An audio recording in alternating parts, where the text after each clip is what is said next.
魔法少女にもおすすめです。の都堂ですか? And y'all would know, considering it was your season that started up that little trend for your franchise that will never go away.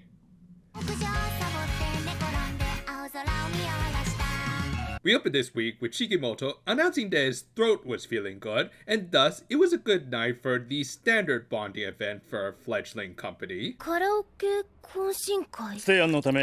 Yeah, I'm gonna prioritize not cringing out of my skin, so I'm just gonna punch out for today. I mean, to be fair, the boss man did put a lot of thought into this, as not only did he wait until his throat was feeling good, but he also helped to wrap up much of his employees' work, in particular Nikoyama, so he was being very considerate to say the least. But yeah, unless a lot of booze is involved, I wouldn't go to one of those if I had the choice. However, I guess for others, they just needed the carbs to be able to do it. さっき頼んだじゃないですか。待ってる間が一番腹減る。Uber Eats must get a lot of business from you. Anyway, Shikimoto sang first, and seemed like he was going to do it in his casual wear that apparently was linked to a pocket dimension to hide that outfit. And after Nikoyama did another Gendo reference after last week, he pointed out how their boss was cosplaying as and singing a song from Singing Angel Sugar, which looks more like a character from Show by Rock, which I guess would qualify as a singing magical girl anime.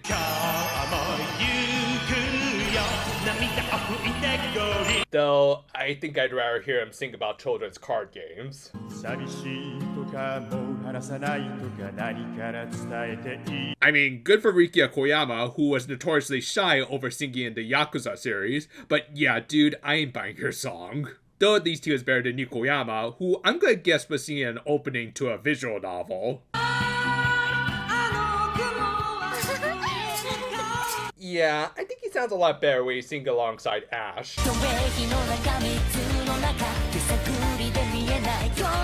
We also learned that he was shy around others, which I thought was pretty obvious based on how much of a social recluse he clearly was. Whatever, at least it briefly silenced his singing. Though of course, the girls were the best singers in this group, starting with Hitomi, who could sing even without a mic. Granted, I don't think I've heard Yumiri Hanamori sing with that sort of voice, as she tends to go with her more normal, cutesy voice. Personally, my favorite performance out of her was her part in Blue Moment from Etotama. Legit, one of my favorite ending themes of all time. Of course, I think she also sounded great alongside Kana's VA for the Tropical Rouge opening, but I guess they didn't figure to do any pair songs, even though Faizu has worked well with others. On that note, it was Kana's turn, and of course she went with an idol song, which she sang very nicely. Personally, Hitomi's shonen anime opening was more my speed, but I can't deny that this VA has a pretty voice.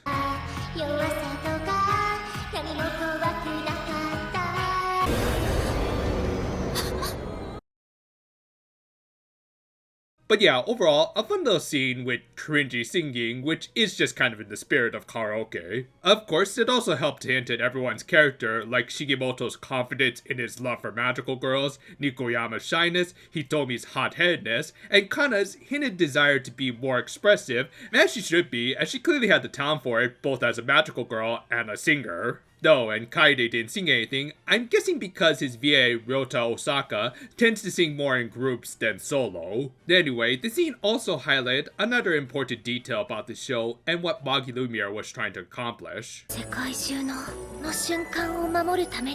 little moments like that really help to define what are the most important virtues that this story is trying to get across.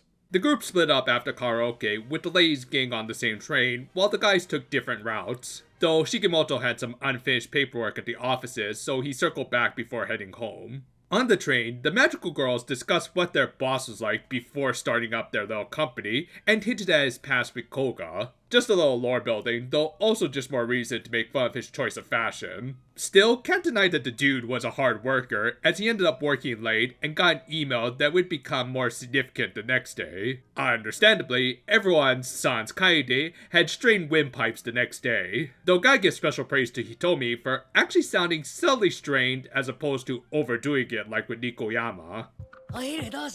Yeah, that just sounds like Deku after he said smash for the umpteenth time. Anyway, Shikimoto got a call from his 17-year-old friend, who was the president of another company. She also shared a past with him and Koga that we'll probably learn a little bit more about later. For now, it was lunchtime, and he told me he decided to share a fun little food hack with Kana. Yeah, I'm not gonna lie, that was probably one of the realest moments for me from this show, as I do have a bit of a tendency to watch food videos whenever I'm eating, as it does help to stir up your appetite. Is that just me, or am I just crazy? Actually, don't answer that.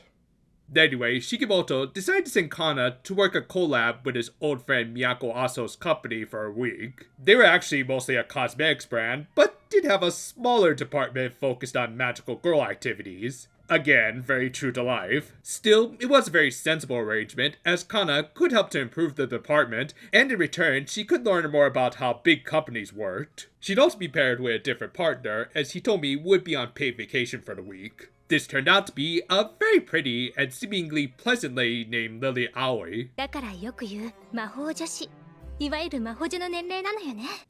stop your partner from becoming a precure, so I don't know what's holding you up.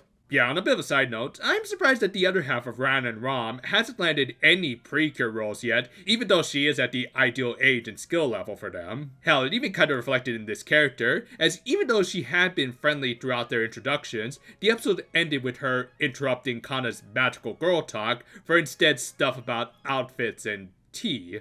Okay, now you have my attention.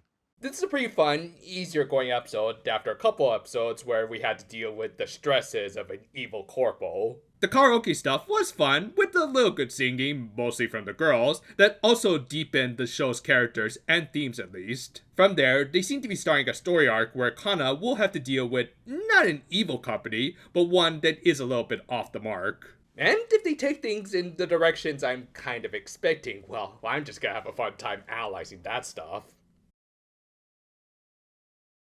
Whatever I might think of some of the singing, the karaoke scene still accomplished a lot. It helped to either reiterate or slightly flesh out some of the more important aspects of the members of Magilumiere. Yeah, it wasn't a lot, but it did give them a little more personality by highlighting their quirks through their singing.